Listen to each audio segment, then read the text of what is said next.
Una granja aislada, una familia desaparecida. Un crimen tan brutal como inexplicable. En el año de 1922, los habitantes de un pequeño pueblo bávaro descubrieron una escena que parecía salida de una pesadilla. 6 personas asesinadas con un pico y ni una sola pista clara sobre el culpable.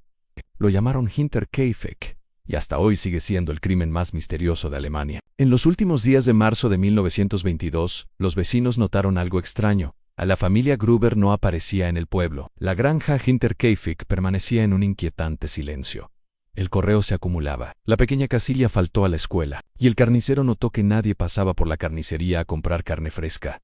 Todo indicaba que algo no estaba bien. El 4 de abril, un grupo de vecinos decidió entrar a la granja. Lo que encontraron en el establo marcaría para siempre sus vidas. Bajo la paja yacían los cuerpos de Andreas y Casilia Gruber, la hija Victoria y la nieta pequeña, todos brutalmente asesinados con golpes en la cabeza. En el interior de la casa encontraron el cuerpo de la anciana ama de llaves, y en la cuna el pequeño Joseph. Ninguno había sobrevivido. El asesino había usado un pico encontrado días después escondido en la granja. Cada golpe había sido preciso, brutal, calculado 6 víctimas, una familia entera borrada en una sola noche. El pueblo quedó paralizado por el miedo. Lo más inquietante en el asesino pareció quedarse en la granja. Comió, dio de comer al ganado y encendió la chimenea durante días. Los rumores se esparcieron. La granja Hinterkaifeck no era solo una escena de asesinato, sino un lugar tomado por una presencia invisible. ¿Quién podía cometer tal crimen y desaparecer como un fantasma? Las pistas apenas comenzaban a revelar algo imposible. Tras revisar el lugar, la policía descubrió algo aterrador: huellas en la nieve que llegaban desde el bosque hasta el establo, pero ninguna que saliera. Era como si el asesino hubiera entrado y decidido quedarse allí dentro. Meses antes, la empleada de la casa había renunciado. Juraba escuchar pasos en el ático, susurros en las paredes y ruidos cuando todos dormían. Los Gruber no le creyeron. Esa decisión resultaría fatal. Victoria, la hija de la familia, recibía cartas anónimas. Nunca se supo quién las enviaba ni qué decían. Las misivas desaparecieron tras el crimen, borrando otra pista clave. En la casa había dinero guardado y objetos de valor, además de alimentos. Nada fue robado. El asesino no buscaba riqueza, sino algo mucho más personal. Los vecinos comenzaron a señalarse unos a otros. Algunos afirmaban haber visto figuras rondando la granja por las noches. Otros escuchado disparos en el bosque. Nadie podía probar nada. La policía interrogó a decenas de personas. Campesinos, parientes, trabajadores. Todos tenían coartadas.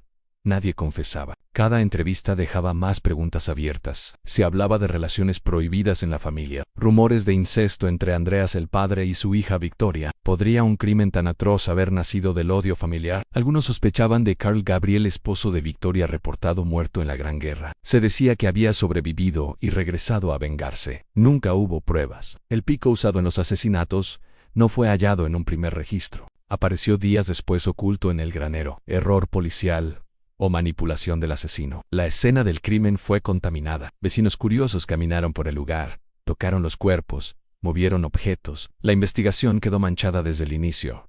El perro guardián estaba vivo y bien cuidado. Nunca ladró aquella noche.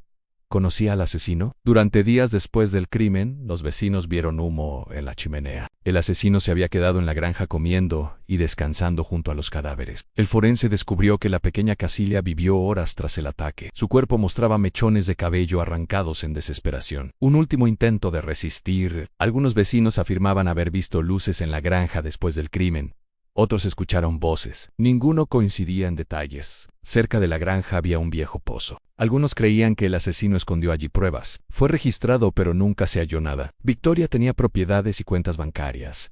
¿Pudo ser un crimen motivado por herencia? Nadie en el pueblo lo confirmó. La policía también investigó a desconocidos que vagaban por la región. Ninguno pudo ser vinculado al crimen. Un rastro llevó a Múnich, donde alguien intentó vender objetos similares a los de la familia. Nunca se probó conexión alguna. Cada pista parecía desvanecerse. Cada sospechoso era liberado. El crimen de Hinterkaifeck se volvía cada vez más un enigma sin solución. El asesino había dejado huellas, señales, rumores, pero ninguna verdad. La granja parecía susurrar un mensaje. En el horror apenas comenzaba. Algunos creían que Andreas Gruber, el patriarca, fue el asesino, pero su cuerpo estaba entre las víctimas. ¿Un suicidio imposible? Los rumores de incesto entre Andreas y su hija Victoria alimentaron sospechas de venganza de alguien cercano. La teoría más extendida: Carl Gabriel no murió en la guerra y regresó para vengarse.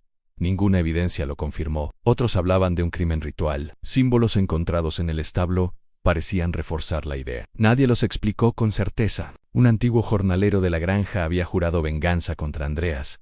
Nunca se pudo probar su participación. Para algunos el crimen era un robo frustrado, pero la ausencia de objetos robados derrumbaba la teoría. Otros creyeron que fue obra de un asesino serial que pasó por la región. Nunca se vinculó con otros crímenes. Los ruidos previos al crimen hicieron pensar que alguien vivía escondido en la granja, esperando el momento. Algunos sospechaban del vecino enfrentado con Andreas por tierras, pero nunca se halló evidencia. Hubo intentos de relacionar Hinterkaifeck con otros asesinatos rurales. Nunca se comprobó. Los análisis forenses de la época fueron insuficientes, apenas dejaron más dudas que certezas. Testigos afirmaron haber pasado por la granja después del crimen.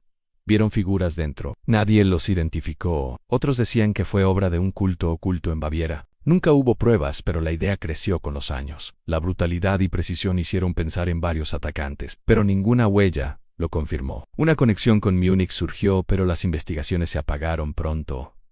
Nunca se retomó. Algunos acusaron a la policía de ocultar pruebas por incompetencia o corrupción. Las pruebas parecían moverse, aparecer y desaparecer, como si alguien manipulara la escena. El perro nunca ladró. Tal vez reconocía al asesino. ¿Un conocido de la familia? Todo indicaba que alguien vivía dentro de la granja antes del crimen. Nadie lo descubrió jamás. Decenas de teorías, cientos de sospechosos. Ninguna verdad. Hinterkaifeck quedó atrapado entre la realidad y la leyenda.